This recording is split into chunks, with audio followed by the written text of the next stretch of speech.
আসসালামু আলাইকুম এভরিওয়ান, সবাই কেমন আছেন? আশা করছি সবাই ভালো আছেন। আলহামদুলিল্লাহ আমরা কিন্তু অনেক ভালো আছি।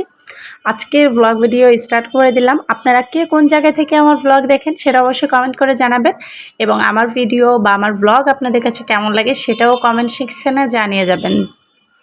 আজকে আপনাদের সাথে আমি শেয়ার করব একটি রেসিপি শেয়ার করার আগে আজকে বাইরের আবহাওয়া দেখিয়ে নিচ্ছে। আজকের আবহাওয়া অনেক ভালো ছিল। ইভেন আজকে 2-3 দিন ধরেই খুব ভালো ওয়েদার চলছে আলহামদুলিল্লাহ।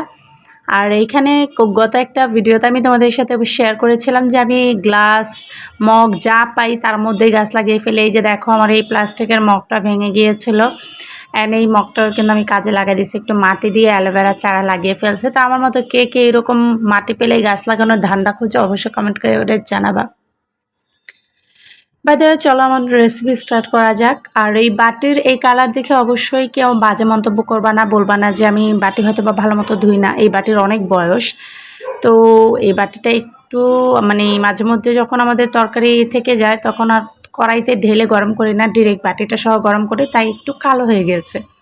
সো এটা নিয়ে কোনো বাজে মন্তব্য করবা না। যাই হোক, এইগুলো হচ্ছে সুজি, আর আমি সুজি দিয়ে হচ্ছে আজকে সুজির পিঠা বানাবো। তোমরা মিষ্টিও বলতে পারো। আমার শাশুড়ি মায়ের হাতে আমি এটা খেয়েছি।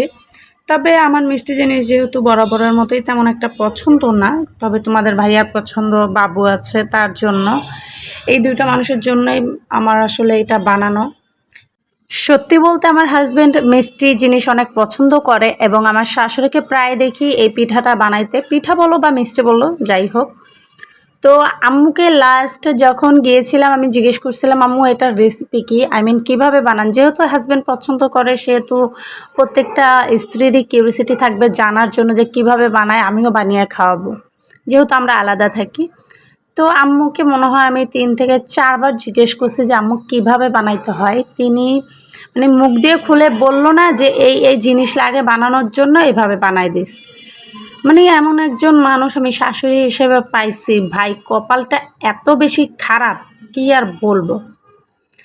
যাই হোক, তার কথা বাদ দেই। তারপরে আমি বাড়িতে এসে ভাবলাম যে আমি ইউটিউবে সার্চ দেই, যে যেহেতু শুনেছি আমার হাজব্যান্ডের মুখে যে এটা সুজি দিয়ে বানাতে হয়, তো আমি ইউটিউবে সার্চ দিলাম যে সুজি দুধ দিয়ে পিঠা। এটা দেওয়ার পরে 3-4টা ভিডিওর পরেই আমি এই ভিডিওটা পেয়েছি, যে এইভাবে এই সব ইনগ্রেডিয়েন্ট লাগে, ডিম, দুধ, চিনি এবং সুজি, এগুলো দিয়েই বানাতে হয়।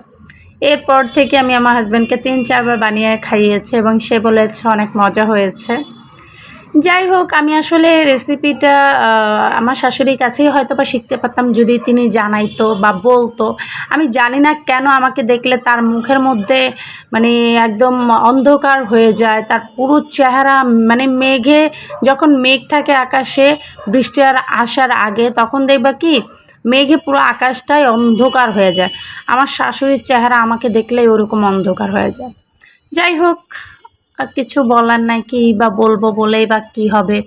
সে শাশুড়ি, তার হক আছে এই, আর আমি বউ, আর আমার হক হচ্ছে আমি সারা জীবন তার মুখে বকা শুনে যাব, তার এই কালো মুখই দেখে যাব। দেখে গেলাম, তাতে আমার কিচ্ছু যায় আসে না, কারণ যে আমাকে দেখতে পায় না আমিও তাকে দেখতে পাই না। বাই দ্য ওয়ে, রেসিপি কেমন লাগলো অবশ্যই কমেন্ট করে জানাবা। আর এই হচ্ছে ফাইনাল লুক। আল্লাহ হাফেজ, আজকের মতো বিদায় নিচ্ছি। পেজটা ফলো করে দিও।